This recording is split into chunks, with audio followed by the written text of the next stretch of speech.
Mason here. Today I'm going to do some debriefs on some just general ankle positions. These guys are an intermediate group, so most of them have done ankles before, they know how to fly. I'm just going to go through a couple of things that I see on the jump. Mr.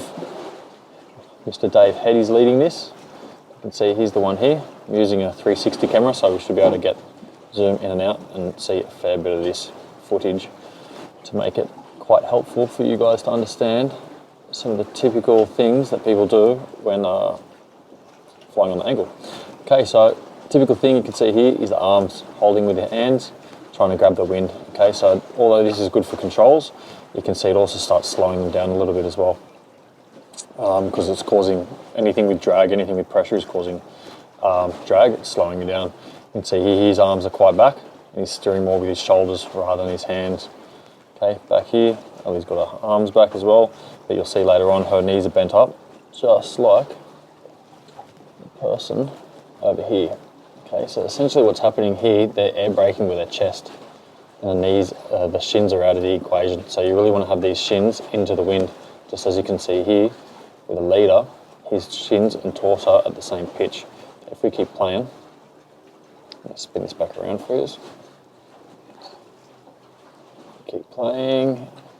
You'll see the same is now happening here with Ellie, is what was happening up here before. I can't remember who that is up there, not quite sure. Okay, so we want to keep these shins as much equal to this torso as possible. This is going to allow us to come down and keep that speed. Okay, so you can see there how she bottomed out a little bit. All right, also when the burble here, so this is why we get forward. Really nice positioning here, nice and forward of the leader, same here.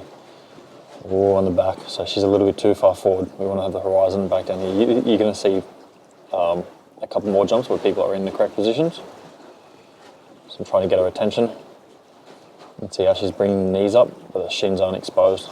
Okay, so we really want to bring those shins with in line with the torso, so they're the same pitch as the torso here. Okay, rather than air braking.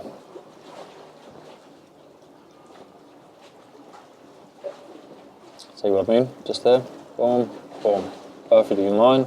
As soon as we take these shins away, that surface area is a lot lighter than the torso, so the torso is going to start angling, pitching up a bit rather than keeping steep, and it's going to act like an air brake. So by keeping those legs straight, the torso maintains that same pitch, and we can control our pitch along this way, forwards and backwards, rather than pitching like this. Cool, so excellent. Straighten the legs to come back, looking up but keeping the head down. A big typical part of this, which you will see people doing later on, is flying with the head up like that. And then that same thing, acting as an air brake. So by pulling that head down, the body twists over, and you're able to maintain a nice streamlined position. Cool, so this is the position you want to be if you're in front, looking back on it. You can see the horizon, everything like this. Cool, so let's go to the next clip. So the next one, same group I think, but I'm pretty sure I was leading this one. Okay, we've got some back flies. Ready, set, go. Okay, good exit. Nice there. So he's in the burble, but he doesn't push or shove him off. Okay, they get clean air and then they start flying rather than trying to pump straight off the door and then over rotating. So extremely good here. The back fly is starting to come up onto level. Here we go. That's what I'm talking about, how that head, that chin is up. Excellent with the body, excellent with the shins. The head's up that slight bit, and that's why he's getting stuck behind. So he wants to actually be up around this area here. So just by pulling that chin down, it's almost going to put him in line. Let's see what's on the other side. No one's there yet. Okay, we'll keep watching. There we go. Look at that position there. Perfect. Very good with the head. Coming down nice and in line. Much better, Ellie on the back. Is that big wheels? Yeah, cool. So good with the arms, good control with the legs, just that head. It's typical for him. Geo, flying really well. Okay, and these back fly guys, really good. So watch Mr. Hawkins, just down here. He does seem to bottom out sometimes on his back, like this. So if this is his head, he'll fly quite dead dog, so he's kind of flying like that. It's the same as with the guys when they take their legs away, rather than bending them in this direction. So that loses that lift and it starts coming down.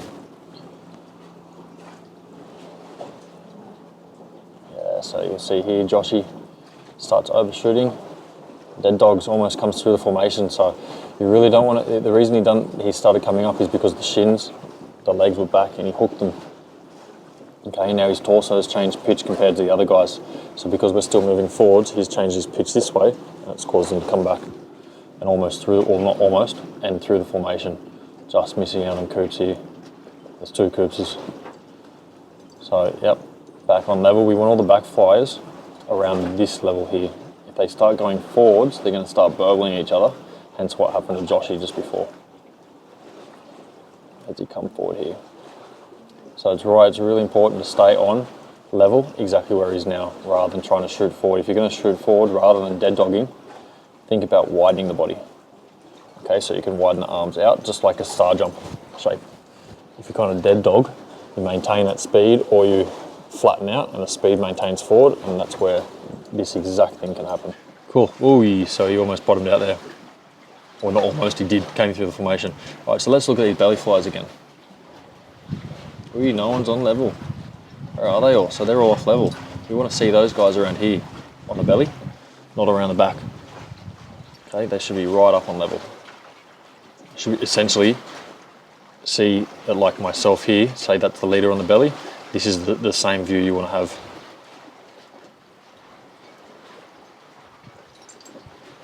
Yes, coming in.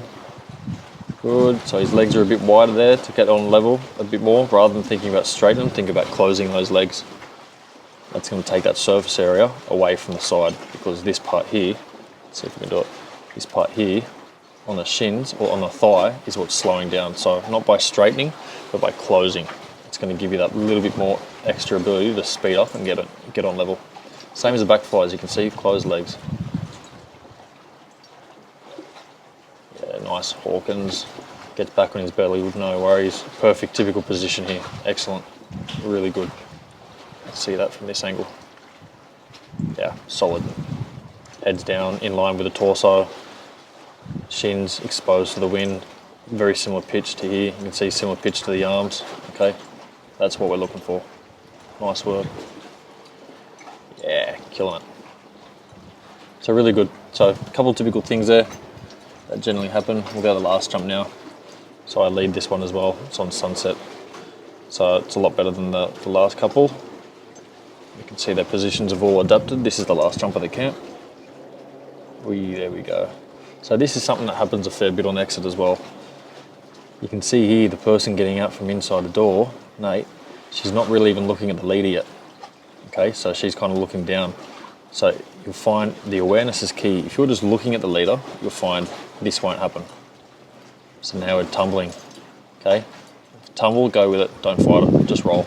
The more drag you put out, the more surface area that's exposed. Sorry, the more surface area that put out, the more drag it's going to occur, and therefore you're going to tumble. So by getting rid of the drag and going with it, it's going to make it easier for you to recover. Okay, same thing we've been talking about these guys all week. Weekend was getting on level, not overshooting, so really good. Mr. Tom Brock coming in. So some typical different styles here. You can see Tom's very on his hands, off his hands, on his hands, off his hands. Constantly putting the brake, so he's very noisy. So if he just chills that little bit, that's going to stop him from wobbling around. So almost off level, maintains level. So really good, just small movements. Here again, it's that head, that typical head. Okay, don't beat yourself up if you're doing this. It happens. It's part of the process. So same thing, bringing those legs together. It's going to allow him to shoot forward more rather than just straightening. Bring them together, tap the heels together. So these guys are starting to get on the belly in front a bit more, and this is where we want to see you guys. Excellent. So 360 doesn't really do it justice much. Yeah, Woody, nice and in front. That's where we want to see you. Now they're in front. Cool. Really good. Typical body, really good body positions. Shins and torsos in line with the shins in line with the torso and the head. Heads down, chin down, chest. Not even chin to chest, it's more just neutral. So really good for the belly flies there. Excellent for the back flies here. All on level as well. Okay, so for these jumps, I'm not really aiming for slot specific.